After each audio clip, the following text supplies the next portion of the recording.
buenos días, queridos amigos, estimados hermanos. Hoy es viernes 16 de septiembre del año 2022. Vamos a tener la conclusión de la lección número 12 que hemos venido estudiando durante la semana y se ha titulado Morir como una semilla. De cierto os digo, de cierto os digo, que si el grano de trigo no cae en la tierra y muere, queda solo, pero si muere, lleva mucho fruto. Evangelio según San Juan, capítulo 12, verso 24. Esta semana estudiamos lo importante que es aceptar la voluntad de Dios, porque la voluntad de Dios siempre es lo mejor. Sin embargo, ¿por qué nos cuesta tanto trabajo aceptar la voluntad de Dios? Morir como el grano de trigo, como la semilla, es una demostración de nuestra sumisión a Dios. Domingo 11 de septiembre, sumisión para el servicio. Para servir plenamente a Dios es necesario ser plenamente sumisos a Dios. Y el mayor ejemplo de servicio, sumisión y redención lo encontramos en Cristo Jesús.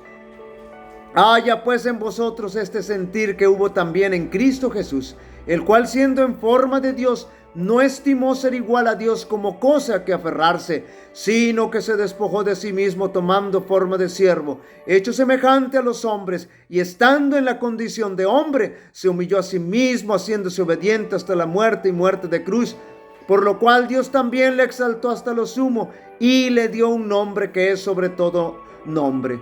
Lunes 12 de septiembre, morir está antes que conocer la voluntad de Dios. Si realmente queremos conocer la voluntad de Dios, debemos morir, es decir, debemos sacrificarnos de acuerdo con el consejo que nos da el apóstol Pablo, y solo así podremos comprobar la voluntad de Dios para nuestra vida.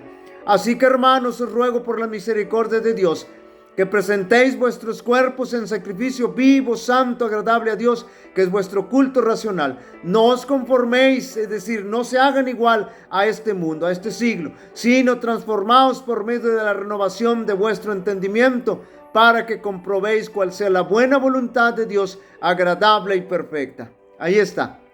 Morir para que nuestra mente sea renovada y ante el crisol vencer el pecado. Este sufrimiento nos recuerda el sufrimiento y sacrificio de Cristo Jesús para nuestra salvación. Martes 13 de septiembre, disposición a escuchar. Como Samuel debemos estar atentos a la voz de Dios y dispuestos a escuchar. Es probable que podamos percibir la voz de Dios, pero lo realmente difícil es poder obedecer la voz de Dios, aceptar la voluntad de Dios. Debemos analizar qué sucede en nuestra vida que no nos deja tener esa disposición a escuchar. Miércoles 14 de septiembre, autosuficiencia. Tristemente, cuando Eva se descuidó y se encontró ante el árbol del bien y del mal, pensó que podía controlar la situación, pero lo cierto del caso es que Eva cayó en la autosuficiencia y terminó en esta tragedia del pecado. El caso de Saúl, primer rey de Israel, como un sencillo joven de campo fue cayendo en la autosuficiencia. Debemos permitir que Dios siempre guíe nuestra vida conforme a su voluntad y vencer la autosuficiencia. Jueves 15 de septiembre, sustitutos. Tanto depender de nosotros, sí, como buscar sustitutos pueden desvirtuar la voluntad de Dios. Si el hecho de buscar sustitutos es por falta de fe, los sustitutos solamente nos ayudan a escapar momentáneamente del problema, pero cuando tenemos nuestra confianza en Dios, su poder nos ayuda a vencer todo de acuerdo a su divina voluntad. Para estudiar y meditar, la sumisión a la voluntad de Dios se da cuando morimos a nuestros deseos y ambiciones. Esto abre el camino para un verdadero servicio a los demás. No podemos vivir para Dios sin transformarnos en un sacrificio vivo y vivir constantemente dispuestos a escuchar la voz de Dios.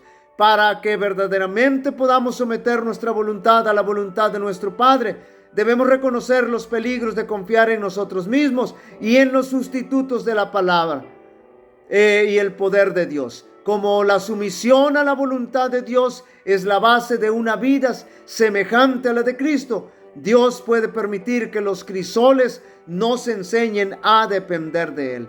La negligencia de Elí se presenta claramente delante de cada padre y madre de la tierra. Como resultado de su afecto no santificado o de su falta de disposición para realizar un deber desagradable, recogió una cosecha de iniquidad en sus hijos perversos. Tanto el padre que permitió la iniquidad como los hijos que la practicaron fueron culpables delante de Dios, y el Altísimo no aceptaba ni sacrificios ni ofrendas por sus transgresiones. Queridos amigos y hermanos, aunque en ocasiones la voluntad de Dios nos parezca incomprensible, recordemos que tenemos un Dios omnisapiente, un Dios que todo lo sabe. Por lo tanto, debemos tener siempre la disposición de aceptar su voluntad, porque siempre es lo mejor. El Señor te bendiga y te guarde. El Señor haga resplandecer su rostro sobre ti y tenga de ti misericordia. El Señor alce sobre ti su rostro y te dé paz. Así invocarán mi nombre sobre los israelitas y yo los bendeciré. Dios bendiga a cada uno de vosotros.